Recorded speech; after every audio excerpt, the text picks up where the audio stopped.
I just realized I put the same shirt on as yesterday. See, when I come home, the first thing I do is I take off my clothes and I'm like, oh crap, I'm going to do this podcast. And I'm like, oh wow, I need to put on a shirt. And this is the shirt I grabbed because I'm very bad at putting my dirty clothes away.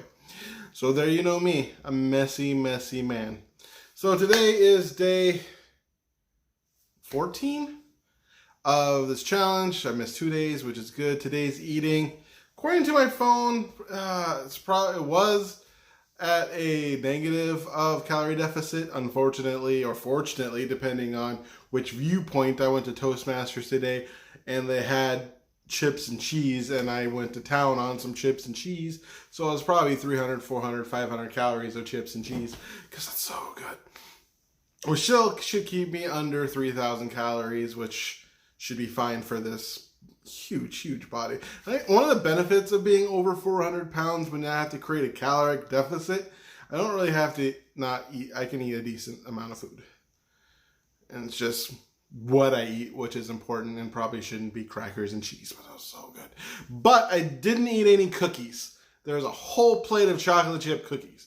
And I said, no, just eat the crackers and cheese. Technically, that might not be a better choice. Technically, it might be the same. I did a one round thing of chocolate.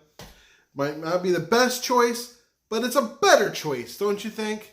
And sometimes in life, it's about making better choices instead of the best choices.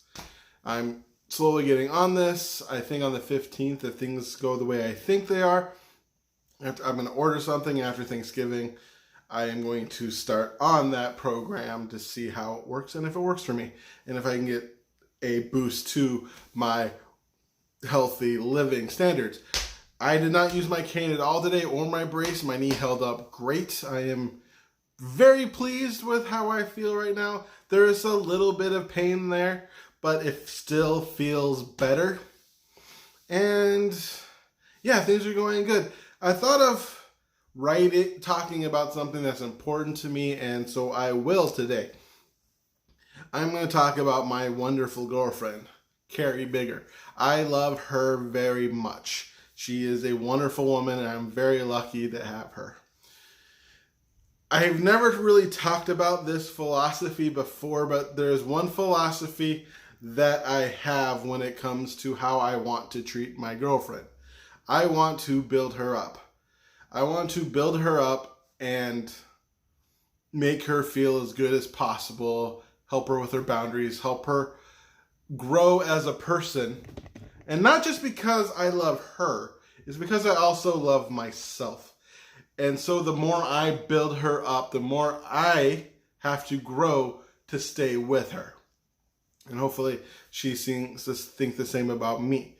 In my early life, I discovered the works of David Deida, which honestly might be the reason why I'm not an incel, woman-hating misogynist right now. Because when I really think about it, I wasn't that far from that road. I mean, I researched a lot of stuff about pickup artists, but unfortunately, I just was never, not unfortunately, fortunately, I was never comfortable with manipulating people, making women, reducing their self-esteem so they will sleep with me.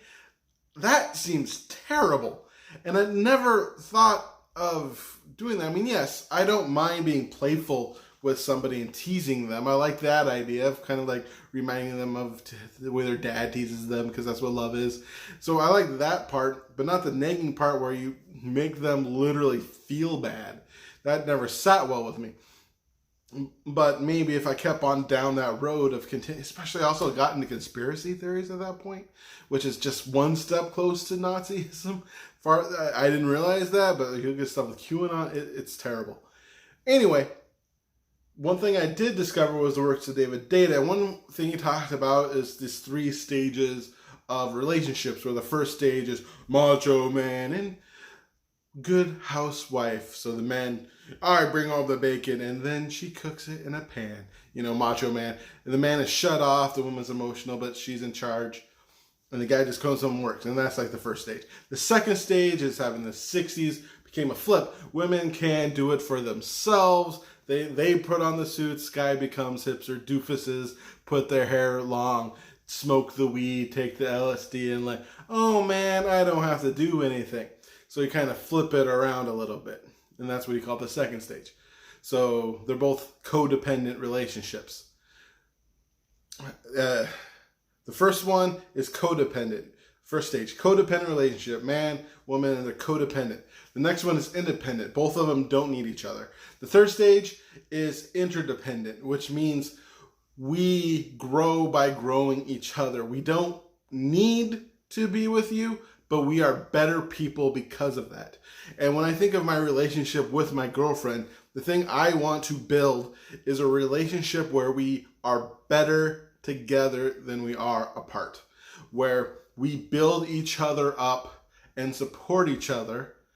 And if we feel like we are being left behind, instead of cutting the other person down, that is a challenge for us to grow ourselves and to grow ourselves together. This doesn't have to be independent growth. This could be, I feel like you're leaving me behind. Let's go to some workshops. Let's meditate on this. Let's do something so we can work on it.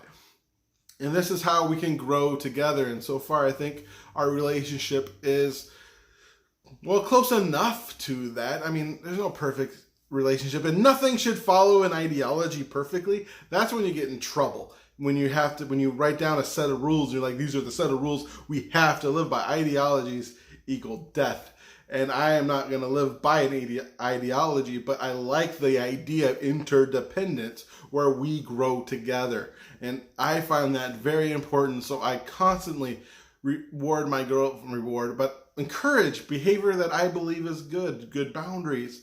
Her going out there, getting out of her comfort zone, her growing, because growth is one of my values that I truly cherish, which is my personal growth. And I want her to grow with me. And if she grows, and see that as a challenge for me to grow and work on my boundaries and me to work on each other. And as we're going, because we're never going to be equal, because equality doesn't exist. But as we continue to grow and grow and grow, we grow together and we go deeper together. And that's one of my philosophies on relationships. And I'm very happy to bring my wonderful girlfriend along with me. Once again, this is Brett Dupree talking some jazz fingers. Be love, be joy, be awesome.